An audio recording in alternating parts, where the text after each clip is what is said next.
Click-through rate on YouTube is the first critical metric that you have to pay attention to in your YouTube analytics because it can make or break the success of your video. So a higher click-through rate or CTR is better, right? Maybe not. I have two videos. This one right here has a click-through rate of 3.6% and this one has a CTR of 6%. With a lower click-through rate, this video has gotten a lot more impressions and views than the video with a higher CTR. The funny thing is the CTR says nothing about how bad or good your video is going to perform. It only tells you how bad or good it performs with the audience that the YouTube algorithm decided to promote your video to. The click-through rate is influenced first and foremost by your thumbnail and title. So if you work on improving those two, you can improve your click-through rate. This is just half the picture. The other half of how the CTR is influenced depends on how YouTube decides to promote your video. Since thumbnails are an important part of the CTR, it is a good idea to pick up some best practices. Take myself, for example. I asked my friend Bobo for some tips on the thumbnail that I plan to use for this video. Hey Bobo, thank you so much for helping me out with my thumbnails today. Anyway, I was thinking that this was the thumbnail that I could go ahead and use for my CTR video. Let me know what you think. I think it's pretty good, don't you? And he just replied, so let's see what he has to say. Hey Nessa, thanks for having me and thanks for asking. Well, let's take a look at your thumbnail. Alright, there's a lot we can say about your thumbnail, but I'll keep it brief and let's start on a positive, so we're still friends after this. First of all, I can tell you put a lot of effort in it and you realize how important your thumbnails really are. Now the basics are there. You show face, there's a little red in there, you have a text and the title on there, you point to the left. Everything you're taught in any tutorial you have in your thumbnail. But I can already tell it won't grab the attention of the viewer, and that has to do with the user behavior when they search for a video, because when they look at the page they start looking for a video that they want to see and their eyes are constantly moving from left to right and back. Now when something grabs their attention, their eyes stop moving, and that's what you want. When you look at your thumbnail, they start reading the large text. They start on the top, they start reading and 6 lines of text, and then the small line of text in the bottom if they can read it. And then they arrive at your YouTube logo, which is basically an arrow pointing at your neighbor, and they're gone. So make sure you have one focal point on your thumbnail so you really grab the attention of the viewer. And one more thing, but first I'm not gonna tell a lady to smile because I know better, but an expressive photo is more likely to get clicked on than this one. And I've seen your other videos, so I know you can do better than this. Now I hope this was helpful. If you want more tips on thumbnail design, I have a thumbnail marathon coming up over on my channel. So the coming month I'll be sharing different design tips to help you create consistently well-performing thumbnails. So you may want to check that out. Alright, back to you Nessa. See you later. Okay, so time to rethink the thumbnail. This video is actually a collab with a channel called Bobo Darling. Bobo is a graphic designer and he is going to talk to you all about creating click-worthy thumbnails so that you consistently have a strong CTRs. But you just said a lower CTR is better for views. No, I said maybe.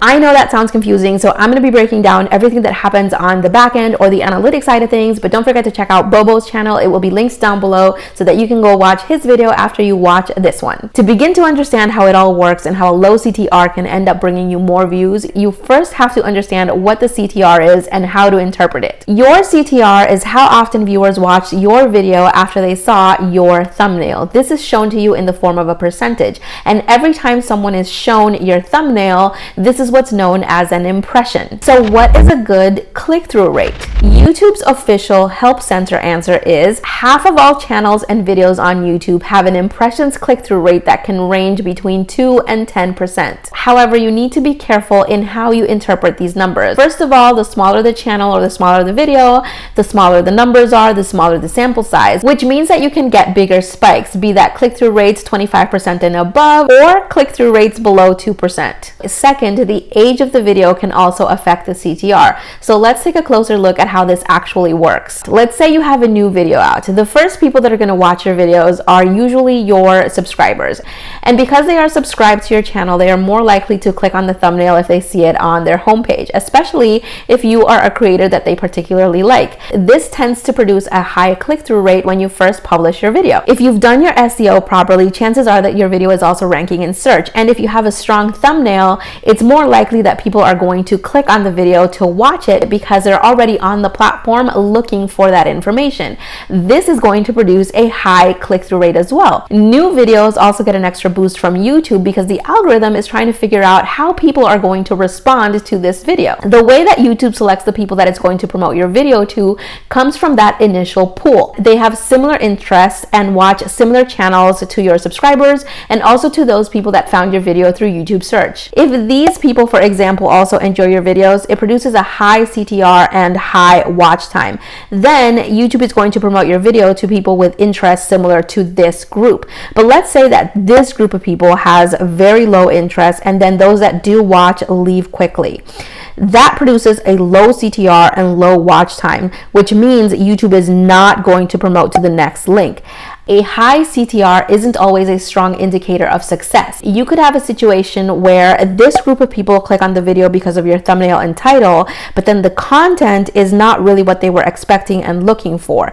In this case, we would have a high CTR but low watch time, which means that YouTube would not promote it to the next link in the chain. The only way it moves forward to the next link or to the next pool of people is if it has high CTR and high watch time. This is when your impressions start increasing and you're reaching a much wider audience. At this point, YouTube is promoting your video on people's homepages and putting it in the watch next section. As your impressions grow, you start getting further and further away from your core audience. So it's perfectly normal to see fluctuations in your CTR where you could be starting out with a high CTR and then you watch it go up and down until it reaches a stable percentage the longer that your video is on the platform. But what do you prefer? For YouTube to share your video amongst your friends, your subscribers, your close-knit community who are more likely to click on your video, giving you that high CTR, or for YouTube to share your video across the platform to a much wider audience who may not all be interested in your content, but where you're likely to get a lot more clicks at the cost of a lower CTR? I know which one I would pick, but why don't you let me know down in the comment section. What then is a realistic CTR goal to aim for when you release a video? My personal preference, and this is just me, this is not a YouTube rule or anything that anybody else recommends, I personally aim for a 6% or above at the moment. I'm focused on producing that chain reaction where I start out with a high CTR, but then it starts going down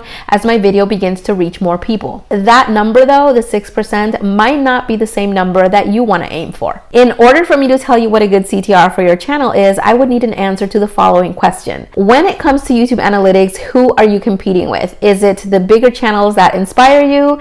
Is it someone that makes content similar to you and is around the same size? Or is it the numbers that YouTube is recommending that we should be hitting, which in the case of click-through rate is between 2 and 10%? Okay, that was a trick question because if you answered yes to any of those, then that's the wrong answer. The only analytics that you should be comparing and competing with are your own, because those are the only ones that you truly have control over and the only ones that you can really see. What you want to do is go to your analytics in YouTube Studio and click on the Reach tab. And this is mine right here. And as you can see, impressions are up even though click-through rate is going down. But check this out. Click on where it says See More. And what you want to do is analyze the click-through rate by traffic sources. Generally speaking, you want to aim for a high CTR on YouTube search. Whatever number you have there, work on improving that by at least 1%. When I first started my channel, my YouTube search CTR was between 2-3%, sometimes even 1%. Now I am consistently hitting no less than 6% on YouTube search, but this was a gradual process. The way that you can improve your click-through rate is by working on your thumbnail. So don't forget to check out Bobo's video linked down below for information on how you can do just that. Don't focus on click-through rate alone. You want to look at CTR and watch time to help you understand how compelling viewers are finding your video based off of your thumbnail and your title. Look at the CTR plus average view duration plus percentage watch to give you an idea of how much of your content people are actually watching. It is all of those things combined that are going to help your channel grow. This is only the first video on the YouTube Analytics series that is going to be available on my channel, so don't worry, we're going to be covering all of that information. Getting potential viewers to click on your thumbnails is important. When it comes to CTR and YouTube watch time, more is better. YouTube is going to reward you with more views when you work on improving those two things. Start with the thumbnail because viewers can't help your watch time if they're not clicking on the video to watch it. If you want to get even more views, check out these videos right here. In the first one, I show you another spot in your analytics that can help you generate more views. And in the second one, I teach you all about promoting your videos so that more people watch them. Don't forget to check out Bobo's video regarding thumbnails. See you guys there. Bye.